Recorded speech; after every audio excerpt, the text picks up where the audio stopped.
여러분, 세상에는 두 종류의 문자가 있습니다. 하나는 약속으로 만들어진 문자입니다. A라는 글자가 왜 A 소리가 나는지 아무도 설명할 수 없습니다. 그냥 그렇게 약속했기 때문입니다. 수천 년 동안 인류는 이런 문자를 당연하게 받아들였습니다. 글자와 소리 사이에 논리적 연결고리가 없어도, 배우기 어려워도 그게 문자의 본질이라고 생각했죠.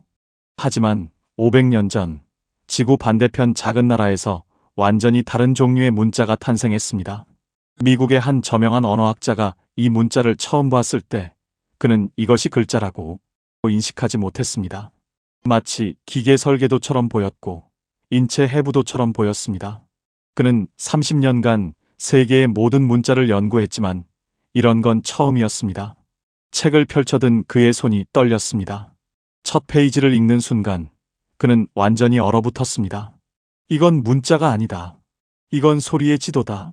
도대체 무슨 문자이기에 평생 문자를 연구한 학자를 이토록 충격에 빠뜨린 걸까요? 그 문자 속에는 어떤 비밀이 숨어 있었을까요? 이야기를 시작하기 전에 지금 이 영상을 어디에서 보고 계신지 댓글로 남겨보세요. 여러분이 서 계신 그 자리에서 우리가 함께 나누는 한국인이라는 자긍심을 다시 한번 확인해 보고 싶습니다. 안녕하십니까? 저는 미국 예일 대학교 언어학과에서 음성학과 문자체계를 30년 넘게 연구해온 리처드 해밍스라고 합니다. 제 인생의 대부분을 알파벳과 음성 기호, 그리고 세계 각국의 문자 시스템을 분석하는 데 바쳤습니다. 로마자, 키릴 문자, 아랍 문자, 심지어 고대 이집트의 상형 문자까지 연구했죠. 그런 제가 오늘 여러분께 고백하려는 이야기는 제 학자로서의 자존심이 완전히 무너졌던 순간에 관한 것입니다. 2014년 가을, 저는 서울에서 열리는 국제언어학학회에 초청을 받았습니다. 그때까지만 해도 저는 한국어에 대해 거의 아는 게 없었습니다. 그저 아시아의 작은 나라에서 쓰는 언어 정도로만 생각했죠. 학회 전날 밤, 호텔방에서 발표 자료를 정리하다가 우연히 책상 위에 놓인 환영 편지를 보게 되었습니다. 한글로 적힌 그 편지를 보는 순간 저는 손을 멈출 수밖에 없었습니다. 이상했습니다. 분명 글자인데 글자처럼 보이지 않았습니다. 제가 평생 봐온 문자들은 선과 곡선의 조합이었습니다. A, B, C, T. 이 글자들은 왜 그런 모양인지 설명할 수 없는 그저 약속된 기호들이었습니다. 하지만 제 눈앞의 한글은 달랐습니다. 기역, 니은, 미음, 시옷, 이음. 이 기호들은 마치 건축 설계도나 기계 부품의 단면도처럼 보였습니다.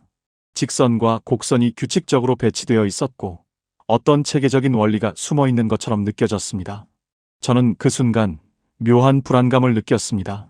30년 넘게 문자를 연구했지만 이런 느낌은 처음이었습니다.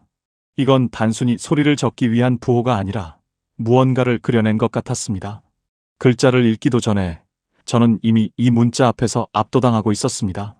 다음 날 아침, 저는 학회장으로 가는 대신 서울 시내의 작은 서점으로 향했습니다. 한글에 관한 책을 찾아야 했습니다. 제 안에서 뭔가 타오르기 시작했거든요. 학자로서의 본능이었을까요? 아니면 그냥 호기심이었을까요? 서점 주인에게 서툰 한국어로 물었습니다. 한글에 관한 책이 있습니까? 주인은 웃으며 두꺼운 책 한 권을 건넸습니다. 훈민정음 해례본 영문 번역본이라고 적혀 있었습니다. 저는 그 자리에서 책을 펼쳤습니다. 그리고 첫 페이지를 읽는 순간 저는 완전히 얼어붙었습니다. 기역은 혀뿌리가 목구멍을 막는 모양을 본떴다. 니은은 혀끝이 윈잇몸에 닿는 모양을 본떴다. 미음은 입의 모양을 본떴다. 이 문장들은 제 머릿속을 완전히 뒤집어 놓았습니다. 저는 그 자리에 주저앉았습니다. 서점 한 구석 의자에 앉아 책장을 넘기면서 제 손이 떨리고 있다는 걸 느꼈습니다. 이건 글자가 아니었습니다. 이건 인체 해부도였습니다. 소리를 내는 순간의 입안 구조를, 혀의 위치를, 공기의 흐름을 그대로 그려낸 설계도였습니다. 30년간 문자를 연구하면서 단 한 번도 본 적 없는 방식이었습니다. 알파벳은 왜 A가 A 소리가 나는지 설명할 수 없습니다. 그냥 그렇게 약속했기 때문입니다. 하지만 한글은 달랐습니다. 기역이라는 글자는 혀뿌리가 목구멍을 막는 그 순간의 모양 그 자체였습니다. 이건 약속이 아니라 기록이었습니다. 소리의 기록이 아니라 소리가 만들어지는 과정의 기록이었습니다. 저는 가슴이 두근거렸습니다. 마치 고고학자가 잃어버린 문명의 유적을 발견한 것 같은 전율이었습니다. 아니, 그보다 더 큰 충격이었습니다. 이건 과거의 유물이 아니라 지금 이 순간에도 수천만 명이 넘는 사람들이 매일 쓰고 있는 살아있는 문자였으니까요. 저는 책을 들고 호텔로 돌아왔습니다. 학회는 잊어버렸습니다. 발표 준비도 내팽개쳤습니다. 그날 밤부터 저는 한글이라는 미궁 속으로 빠져들기 시작했습니다. 제가 알던 언어학의 모든 틀이 흔들리기 시작했습니다. 제 동료 제프리 샘슨 교수가 했던 말이 떠올랐습니다. 한글은 알파벳이 아니다. 이건 완전히 새로운 차원의 문자 체계다. 자질 문자라는 새로운 분류가 필요하다. 그때는 그냥 학술적인 표현인 줄 알았습니다. 하지만 지금 제 눈앞에서 그 말은 살아 숨쉬는 현실이 되어 있었습니다. 저는 호텔 책상에 앉아 한글 자음을 하나하나 따라 그리기 시작했습니다. 기역, 니은, 디귿, 리을, 미음. 제 입을 움직이면서 소리를 내고 동시에 제 혀의 위치를 의식했습니다. 그리고 깨달았습니다. 글자의 모양이 정확히 그 순간에 제 입안 구조와 일치한다는 것을요. 기역을 발음할 때 혀뿌리가 목구멍 쪽으로 올라가는 그 느낌, 니은을 발음할 때 혀끝이 윗잇몸에 닿는 그 감각, 미음을 발음할 때 입술이 완전히 닫히는 그 순간. 모든 것이 글자 안에 들어 있었습니다. 이건 마법이 아니었습니다. 과학이었습니다. 그것도 15세기에 만들어진 과학이었습니다. 저는 소름이 돋았습니다. 유럽이 아직 중세의 어둠 속에서 헤매고 있을 때 지구 반대편의 작은 나라에서는 이런 정교한 음성학적 설계가 이루어지고 있었다는 사실이 믿기지 않았습니다. 제가 더 충격받은 건 바로 다음 문장이었습니다. 기역에서 획을 더하면 키읔이 되고 디귿에서 획을 더하면 티읕이 된다. 소리가 세지는 만큼 획을 더한다. 저는 책을 덮었습니다. 더 이상 읽을 수가 없었습니다. 이건 단순히 발음 기관의 모양을 본뜬 게 아니었습니다. 소리의 강도까지 시각화한 것이었습니다. 음성학에서 말하는 기식성, 즉 공기의 세기를 글자의 획수로 표현했다는 뜻이었습니다. 이 정도면 문자가 아니라 음향공학입니다. 소리를 분석하고 분류하고 체계화해서 눈에 보이는 형태로 만들어낸 것입니다. 저는 그 순간 제 자신이 부끄러워졌습니다. 30년간 뭘 연구했던 걸까요? 알파벳의 역사를, 음성기호의 발전을 추적하면서 정작 가장 완벽한 형태의 문자가 이미 500년 전에 존재하고 있었다는 사실을 몰랐다니요. 그날 밤 저는 잠을 이룰 수 없었습니다. 창밖으로 서울의 야경이 보였습니다. 수많은 간판과 표지판에 한글이 빛나고 있었습니다. 저는 문득 이런 생각이 들었습니다. 저 사람들은 알고 있을까요? 자신들이 매일 쓰는 글자가 얼마나 경이로운 발명품인지, 그냥 당연하게 쓰고 있는 저 문자가 언어학자들이 꿈꾸던 이상적인 형태 그 자체라는 사실을. 저는 노트북을 열어 동료들에게 이메일을 쓰기 시작했습니다. 여러분, 제가 믿을 수 없는 걸 발견했습니다. 우리가 찾던 완벽한 문자 체계가 이미 존재하고 있었습니다. 하지만 손가락이 키보드 위에서 멈췄습니다. 뭐라고 설명해야 할까요? 이 떨림을, 이 전율을 어떻게 전달할 수 있을까요? 저는 다시 책을 펼쳤습니다. 훈민정음 서문을 읽기 시작했습니다. 나란 말씀이 둥귀게 달아. 영문 번역을 천천히 읽어내려갔습니다. 그리고 한 문장 앞에서 멈췄습니다. 어리석은 백성이 말하고자 하는 바가 있어도 마침내 제 뜻을 펴지 못하는 사람이 많다. 내가 이를 가엾게 여겨. 저는 그 순간 온몸에 전율이 흘렀습니다. 이건 학술 논문이 아니었습니다. 이건 선언문도 아니었습니다. 이건 고백이었습니다. 한 사람의 마음이 고스란히 담긴 고백이었습니다. 세종이라는 이름의 왕이 글자를 모르는 백성을 향해 느꼈던 그 마음이 제게 전해졌습니다. 500년의 시간을 뛰어넘어 대륙을 가로질러 지금 이 순간 제 가슴을 두드리고 있었습니다. 저는 깨달았습니다. 이 문자는 처음부터 특별했던 게 아니라는 것을요. 이 문자를 만든 사람의 마음이 특별했던 것입니다. 권력을 과시하기 위해서도 아니고 학문적 업적을 남기기 위해서도 아니고 오직 한 가지 이유, 말하지 못하는 사람들을 위해서 만들어진 문자. 그래서 이토록 정교하고 이토록 과학적이고 이토록 배우기 쉬운 구조를 가진 것이었습니다. 저는 그제야 이해했습니다. 한글이 왜 소리의 지도인지를요. 이건 단순히 소리를 기록하는 도구가 아니라 말하지 못하던 사람들에게 자신의 목소리를 찾아주기 위한 안내서였던 것입니다. 글자 하나하나가 이렇게 하면 이 소리가 나온다고 친절하게 가르쳐주는 선생님 같은 존재였습니다. 저는 호텔 창가에 서서 밤하늘을 바라봤습니다. 제 평생의 연구가 한순간에 재정이 되고 있었습니다.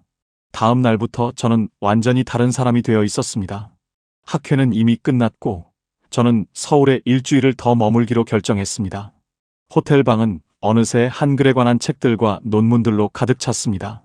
제가 가장 먼저 확인하고 싶었던 건 한 가지였습니다. 정말로 모든 자음이 발음 기관의 모양을 본뜬 것인지 아니면 그냥 몇 개만 우연히 그렇게 보이는 건지를 밝혀내는 것이었습니다. 저는 거울을 책상 위에 세워두고 하나하나 발음하면서 제 입 모양을 관찰하기 시작했습니다. 기억을 발음할 때 제 혀뿌리가 목구멍 쪽으로 올라가는 게 보였습니다. 거울로는 보이지 않았지만 손가락으로 제 목을 만지면 그 움직임이 느껴졌습니다. 그리고 기억이라는 글자를 다시 봤습니다. 세로획 하나에 가로획 하나가 직각으로 만나는 모양. 이건 혀뿌리가 목구멍을 막는 그 순간을 옆에서 본 단면도였습니다. 니은을 발음했습니다. 혀끝이 윗잇몸에 닿는 게 느껴졌습니다. 거울을 보니 제 입이 살짝 열려 있고 혀끝만 위로 올라가 있었습니다. 니은이라는 글자를 봤습니다. 세로획에 짧은 가로획이 위에 붙어 있는 모양. 이건 혀끝이 윗잇몸에 닿아 있는 그 모습을 그대로 그린 것이었습니다. 미음을 발음했습니다. 입술이 완전히 닫혔습니다. 거울 속 제 입은 네모난 모양이었습니다. 미음이라는 글자는 정사각형이었습니다. 이건 설명이 필요 없었습니다. 입의 모양 그 자체였습니다. 시옷을 발음했습니다. 이 사이로 공기가 빠져나가면서 마찰음이 났습니다. 시옷이라는 글자를 봤습니다. 두 개의 선이 위로 뻗어 올라가는 모양. 이건 이의 형태를 본뜬 것이었습니다. 이응을 발음했습니다. 목구멍이 열린 채로 소리가 나왔습니다. 이응이라는 글자는 원이었습니다. 열린 목구멍의 모양이었습니다. 저는 소름이 돋았습니다. 하나도 빠짐없이 맞아떨어졌습니다. 이건 우연이 아니었습니다. 누군가 인간의 발음 기관을 정밀하게 관찰하고 그것을 가장 단순한 기하학적 형태로 추상화해낸 것이었습니다. 그런데 더 놀라운 건 그 다음이었습니다. 저는 훈민정음 해례본의 다음 장을 넘겼습니다. 가획의 원리라는 제목이 나왔습니다. 기본 자음에 획을 더해 공기의 성질과 발음의 변화를 한눈에 보이게 확장해 놓았습니다. 기역과 키읔처럼요. 저는 이 문장을 읽고 또 읽었습니다. 이건 단순한 변형이 아니었습니다. 이건 소리의 세기를 시각화한 것이었습니다. 음성학에서는 이걸 기식성이라고 부릅니다.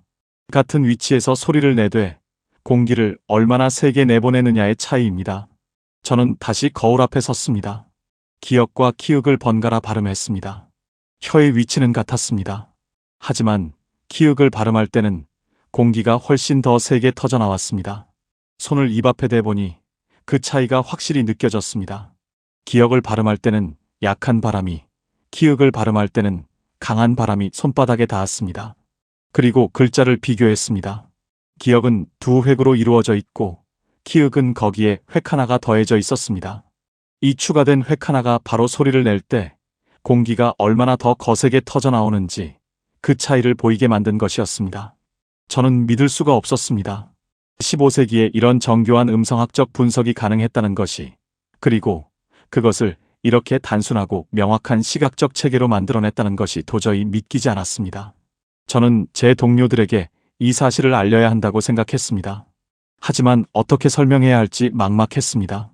그냥 한글은 대단하다고 말하는 건 아무 의미가 없었습니다. 구체적인 증거가 필요했습니다. 저는 노트북을 열고 국제음성기호 차트를 꺼냈습니다. 국제음성기호는 언어학자들이 세계 모든 언어의 소리를 표기하기 위해 만든 체계입니다. 19세기 말부터 수많은 학자들이 모여서 100년이 넘게 다듬어온 결과물이었습니다. 저는 그 차트와 한글 자음 체계를 나란히 놓고 비교하기 시작했습니다. 그리고 깨달았습니다. 제가 놀란 건 현대 음성학이 쓰는 분류 감각, 즉 어디서 어떻게 소리가 나는가 하는 방식이 이미 문자 설계에 담겨 있었다는 점이었습니다. 국제음성기호는 소리를 조음 위치와 조음 방법에 따라 분류합니다. 어디서 소리를 내는지, 어떻게 소리를 내는지를 기준으로 체계화한 것이죠. 한글도 정확히 같은 원리였습니다. 기역, 키읔, 끈 모두 연구계음입니다. 혀뿌리와 연구개가 만나는 지점에서 나는 소리죠. 니은, 디귿, 티읕, 뜬 모두 치경음입니다. 혀끝과 윗잇몸이 만나는 지점에서 나는 소리입니다. 미음, 비읍, 피읍, 뿐 모두 양순음입니다. 두 입술이 만나서 내는 소리입니다. 국제음성 기호가 표로 정리해 놓은 것을 한글은 글자의 모양 자체로 보여주고 있었습니다. 같은 계열의 소리는 같은 기본 형태를 공유하고 거기에 획을 더해서 강도의 차이를 표현했습니다. 이건 단순히 문자가 아니었습니다. 이건 음성학 교과서였습니다. 글자를 보는 것만으로도 그 소리가 어디서 어떻게 나는지를 알 수 있게 만든 시각적 교육 도구였습니다. 저는 문득 궁금해졌습니다. 도대체 누가 이런 생각을 했을까요? 어떤 사람이 이런 체계를 만들어낼 수 있었을까요? 저는 세종대왕에 대해 조사하기 시작했습니다. 인터넷에서 찾을 수 있는 모든 자료를 읽었습니다. 그가 어떤 교육을 받았는지, 어떤 책을 읽었는지, 어떤 학문적 배경을 가지고 있었는지를 추적했습니다. 그리고 놀라운 사실을 발견했습니다. 세종은 언어학자가 아니었습니다. 음성학을 전공한 학자도 아니었습니다. 그는 왕이었습니다. 나라를 다스리는 사람이었습니다. 하지만 그는 학문을 사랑했습니다. 천문학, 농학, 음악, 의학, 그리고 언어에 이르기까지 모든 분야에 관심을 가졌습니다. 그는 집현전이라는 학술 기관을 만들어 최고의 학자들을 모았습니다. 그리고 그들과 함께 연구했습니다. 한글을 만들 때도 마찬가지였습니다. 세종은 혼자 만든 게 아니었습니다. 집현전 학자들과 함께 중국의 의문학을 연구했습니다. 범어의 문자 체계를 분석했습니다. 몽골 문자와 위구르 문자도 살펴봤습니다. 하지만 그 어떤 문자도 완벽하지 않다는 걸 깨달았습니다. 중국의 한자는 뜻을 나타내는 문자였지 소리를 나타내는 문자가 아니었습니다.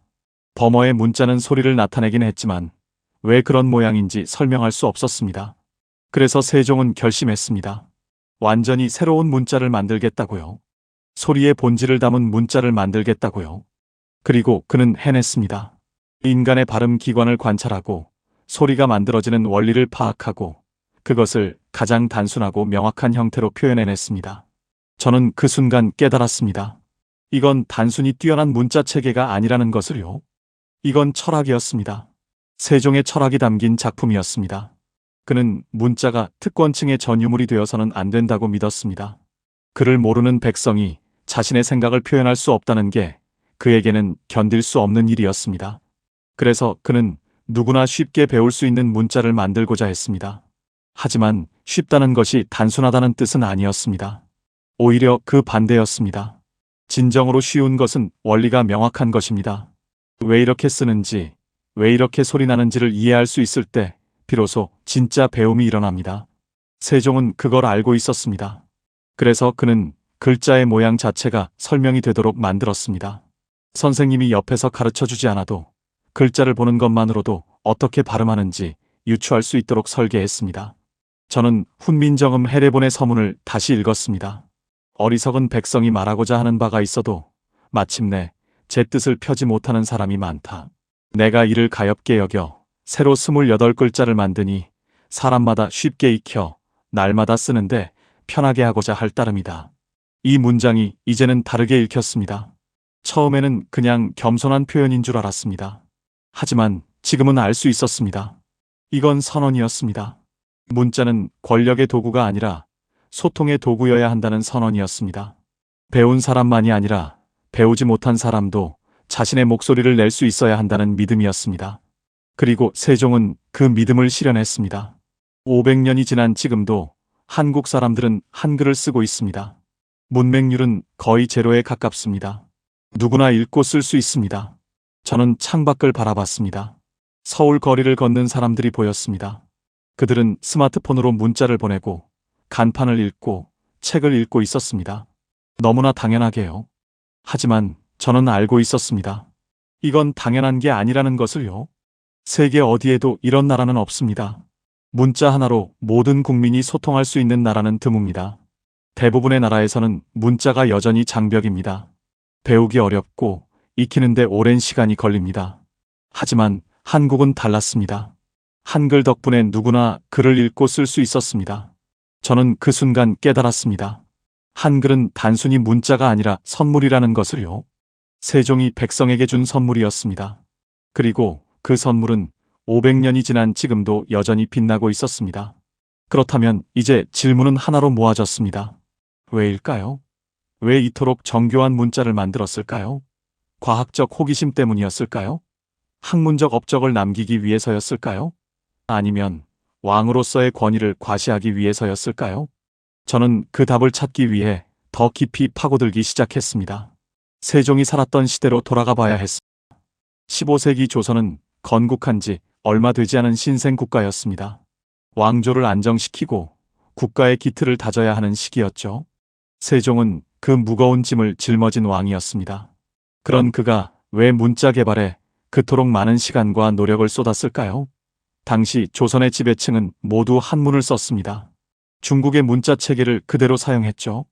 그것으로 충분했습니다. 양반들은 한문으로 소통했고 그것이 그들의 지적 우월성을 증명하는 수단이기도 했습니다. 하지만 백성들은 달랐습니다. 한문은 너무 어려웠습니다. 평생을 배워도 제대로 쓸 수 없었습니다.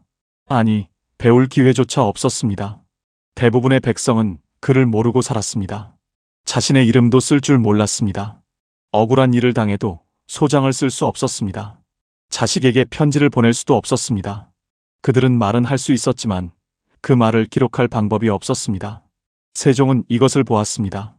그리고 마음 아파했습니다. 훈민정음 서문에 나오는 그 유명한 문장, 어리석은 백성이 말하고자 하는 바가 있어도 마침내 제 뜻을 펴지 못하는 사람이 많다. 이 문장은 단순한 관찰이 아니었습니다. 이건 고백이었습니다. 왕으로서 느끼는 무력감의 고백이었습니다.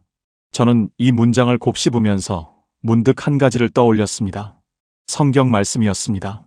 마태복음 9장 36절에 이런 구절이 있습니다. 무리를 보시고 민망히 여기시니 이는 그들이 목자 없는 양과 같이 고생하며 기진함이라. 예수님이 무리를 보시고 느낀 감정을 표현한 문장입니다. 헬라어 원문에는 스플랑크니조마이라는 단어가 쓰였습니다. 이건 단순한 동정이 아닙니다. 내장이 뒤틀리는 듯한 깊은 연민을 뜻하는 말입니다. 가슴 깊은 곳에서 우러나오는 측은지심입니다. 저는 세종의 마음이 바로 이것이었다고 확신합니다. 그는 그를 모르는 백성을 보면서 내장이 뒤틀리는 듯한 아픔을 느꼈을 것입니다. 왕으로서 모든 권력을 가졌지만 정작 백성의 말을 제대로 들을 수 없다는 사실이 그를 괴롭혔을 것입니다. 그래서 그는 결심했습니다. 문자를 만들겠다고요.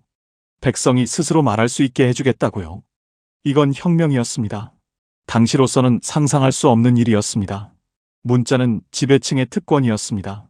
지식은 권력이었고 그 권력을 나누어 준다는 건 자신의 권위를 포기하는 것과 다름없었습니다. 당대의 질서와 상식으로는 문자를 새로 만든다는 발상 자체가 흔들리는 일이었을 겁니다. 하지만 세종은 물러서지 않았습니다. 그는 자신의 신념을 굽히지 않았습니다. 그리고 마침내 한글을 완성했습니다. 백성을 위한 문자를요. 저는 이 대목에서 또 다른 성경 구절을 떠올렸습니다. 바벨탑 이야기였습니다. 창세기 11장에 나오는 그 유명한 사건입니다. 인류가 하나의 언어를 사용하며 교만해져서 하늘에 닿는 탑을 쌓으려 했고 하나님께서 그들의 언어를 흩으셨다는 이야기입니다. 그 이후 인류는 서로 다른 언어를 사용하게 되었습니다. 소통이 단절되었습니다. 말은 통하지 않고 글은 더욱 통하지 않았습니다. 각 민족은 각자의 문자를 만들었지만 대부분은 불완전했습니다. 소리와 글자가 일치하지 않았습니다. 배우기 어려웠습니다. 특권층만이 글을 독점했습니다. 이것이 바벨탑 이후 인류가 겪어온 혼란이었습니다. 언어의 혼란은 단순히 말이 통하지 않는 문제가 아니었습니다. 그것은 소통의 단절이었고 이해의 단절이었으며 결국 사랑의 단절이었습니다. 그런데 15세기 동방의 작은 나라에서 기적이 일어났습니다. 한 왕이 백성을 향한 사랑으로 완벽한 문자를 만들어낸 것입니다. 소리와 글자가 완벽하게 일치하는 문자를 만들었습니다. 누구나 쉽게 배울 수 있는 문자를 만들었습니다. 저는 그 순간 바벨탑 이후 흩어진 언어의 혼란이 한 공동체 안에서만큼은 잠잠해지는 장면을 보는 듯했습니다. 물론 한글이 모든 인류의 언어를 하나로 만들지는 못했습니다. 하지만 적어도 한 민족 안에서는 소통의 장벽이 무너졌습니다. 양반과 상민이, 남자와 여자가 늙은이와 젊은이가 같은 글자로 소통할 수 있게 되었습니다. 이것은 작은 회복이었지만 의미 있는 회복이었습니다. 바벨탑 이후 흩어진 인류가 적어도 한 공동체 안에서는 다시 하나가 될 수 있다는 가능성을 보여준 사건이었습니다. 저는 서양 언어학자로서 이 사실에 전율했습니다. 우리 서양 문명은 그리스와 로마의 후예라고 자부합니다. 알파벳을 만들어낸 위대한 문명의 상속자라고 생각합니다. 하지만 솔직히 말하면 알파벳은 완벽하지 않습니다. 영어만 봐도 알 수 있습니다. 같은 철자가 다른 소리로 읽히고 같은 소리가 다른 철자로 쓰입니다. 왜 그런지 아무도 설명할 수 없습니다. 프랑스어는 더합니다. 쓰는 글자의 절반은 발음하지도 않습니다. 독일어는 규칙이 복잡하기로 악명 높습니다. 이 모든 불완전함을 우리는 당연하게 받아들였습니다. 문자란 원래 그런 것이라고 생각했습니다. 하지만 한글은 달랐습니다. 한글은 우리에게 말했습니다. 아니다. 문자는 완벽할 수 있다. 소리와 글자는 일치할 수 있다. 누구나 배울 수 있다. 저는 이 메시지가 단순히 언어학적 성취를 넘어선다고 생각합니다. 이건 인간에 대한 믿음의 표현입니다. 세종은 백성을 믿었습니다. 그들이 배울 수 있다고 믿었습니다. 그들이 생각할 수 있다고 믿었습니다. 그들이 자신의 목소리를 낼 자격이 있다고 믿었습니다. 그래서 그는 가장 과학적이고 체계적인 문자를 만들어 그들에게 주었습니다. 저는 호텔 방에서 훈민정음 해례본을 덮으면서 생각했습니다. 만약 세종이 없었다면 어떻게 되었을까요? 만약 한글이 만들어지지 않았다면 한국은 지금 어떤 모습일까요? 아마도 중국의 한자를 계속 사용했을 것입니다. 문맹률은 높았을 것이고 지식의 독점은 계속되었을 것입니다. 백성과 지배층 사이의 간극은 더 벌어졌을 것입니다. 하지만 한글이 있었기에 역사는 달라졌습니다. 조선시대에도 한글로 쓴 소설들이 유행했습니다. 여성들이 한글로 편지를 주고받았습니다. 백성들이 한글로 소송문서를 작성했습니다. 글자가 더 이상 특권이 아니게 되었습니다. 그리고 이것은 현대 한국이 이룬 놀라운 발전의 토대가 되었습니다. 저는 자료를 찾아봤습니다. 놀랍게도 이 나라는 읽고 쓰는 장벽이 극히 낮은 사회로 알려져 있었습니다. 이건 전 세계적으로 보기 드문 일입니다. 많은 나라에서 여전히 문맹이 심각한 사회 문제입니다. 하지만 한국은 다릅니다. 한글 덕분입니다. 배우기 쉬운 문자 덕분입니다. 저는 이것이 우연이 아니라고 확신합니다. 세종이 500년 전에 뿌린 씨앗이 지금 열매를 맺고 있는 것입니다. 한 사람의 사랑이, 한 사람의 헌신이 한 민족의 운명을 바꾼 것입니다. 저는 창밖을 바라보며 깊은 감동을 느꼈습니다. 이 나라 사람들은 축복받은 것입니다. 세종이라는 왕을 가졌다는 것, 한글이라는 문자를 가졌다는 것, 그것이 얼마나 큰 축복인지 그들은 알고 있을까요? 저는 그들이 알았으면 좋겠다고 생각했습니다. 서울에서의 일주일이 지나고 저는 미국으로 돌아가야 했습니다. 하지만 제 마음은 이미 완전히 바뀌어 있었습니다. 예일 대학교로 돌아온 저는 곧바로 새로운 연구 프로젝트를 시작했습니다. 한글에 관한 논문을 쓰기로 결심한 것입니다. 동료들은 의아해했습니다. 왜 갑자기 한글입니까? 당신의 전공 분야도 아닌데요. 하지만 저는 확신이 있었습니다. 이건 제가 평생 찾아 헤매던 답이었습니다. 완벽한 문자 체계란 무엇인가?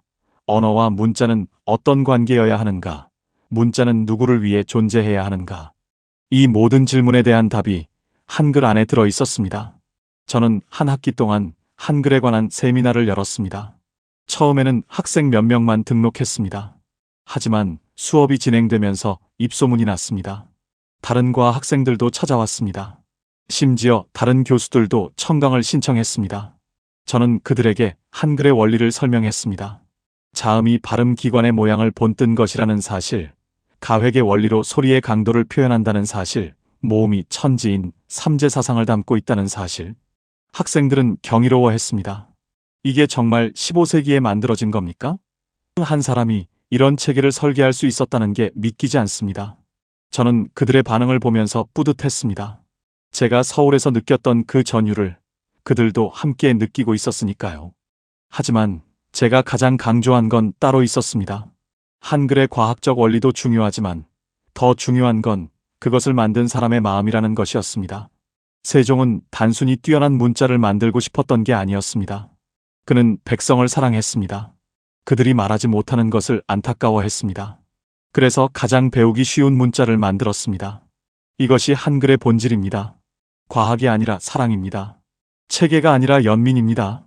저는 학생들에게 말했습니다. 여러분이 언어학을 공부하는 이유가 뭡니까? 단순히 지식을 쌓기 위해서입니까? 아니면 사람을 이해하기 위해서입니까? 한글은 우리에게 그 질문의 답을 보여줍니다. 진정한 학문은 사람을 향해야 한다는 것을요. 학기가 끝날 무렵 저는 국제언어학회에서 발표할 기회를 얻었습니다. 주제는 당연히 한글이었습니다.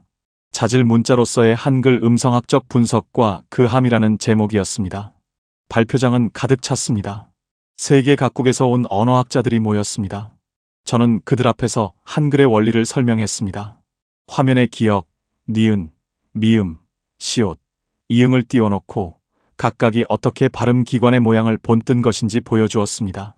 국제음성 기호와 한글을 비교하면서 한글이 얼마나 체계적인지 설명했습니다. 청중들은 집중했습니다. 발표가 끝나자 질문이 쏟아졌습니다. 정말 15세기에 이런 분석이 가능했습니까? 다른 문자에도 이런 원리가 적용된 예가 있습니까? 한글을 배우는데 얼마나 걸립니까? 저는 하나하나 답했습니다. 그리고 마지막에 이렇게 덧붙였습니다. 한글의 가장 놀라운 점은 과학적 정교함이 아닙니다. 그것을 만든 동기입니다. 세종대왕은 권력을 과시하기 위해 한글을 만들지 않았습니다. 백성을 사랑했기 때문에 만들었습니다. 이것이 한글을 특별하게 만드는 것입니다. 발표가 끝나고 여러 학자들이 저를 찾아왔습니다. 악수를 청하고 명함을 건네고 공동 연구를 제안했습니다. 그중 한 프랑스 학자는 이렇게 말했습니다. 저도 한글을 연구해 봐야겠습니다. 당신의 발표를 듣고 보니 제가 놓치고 있던 게 너무 많았습니다. 저는 뿌듯했습니다. 제가 서울에서 받은 감동을 이제 세계의 학자들과 나누고 있었으니까요. 그날 밤 호텔 방으로 돌아와 저는 창밖을 바라봤습니다. 별이 총총했습니다. 저는 문득 깨달았습니다. 제가 한글을 연구하면서 발견한 건 단순히 새로운 지식이 아니었다는 것을요. 저는 사람을 발견했습니다. 세종이라는 사람을, 그의 마음을 발견했습니다. 그리고 그것이 제 인생을 바꾸어 놓았습니다. 저는 이제 학생들을 가르칠 때 다르게 말합니다. 언어학은 언어에 관한 학문이 아닙니다. 사람에 관한 학문입니다. 언어는 사람이 만들고, 사람이 쓰고, 사람과 사람을 연결하는 도구입니다. 우리가 언어를 연구하는 이유는 결국 사람을 이해하기 위해서입니다. 한글이 제게 가르쳐 준 것이 바로 이것입니다. 몇 년이 흐른 지금, 저는 여전히 한글을 연구하고 있습니다. 논문도 여러 편 썼고, 책도 한 권 출간했습니다. 소리의 지도 한글과 음성학의 만남이라는 제목이었습니다. 그 책은 학계에서 좋은 반응을 얻었고, 일반 독자들에게도 인기를 끌었습니다. 출판사에서는 여러 언어로 번역을 준비하고 있습니다. 하지만 제가 가장 기쁜 건 따로 있습니다. 제 책을 읽은 독자들이 보내온 편지들입니다. 한글이 이렇게 대단한 줄 몰랐습니다.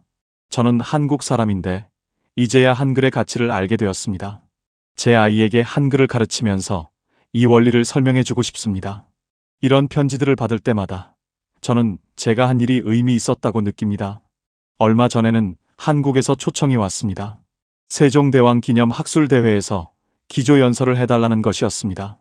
저는 기꺼이 수락했습니다. 서울에 도착해서 저는 그때의 그 거리를 다시 걸었습니다.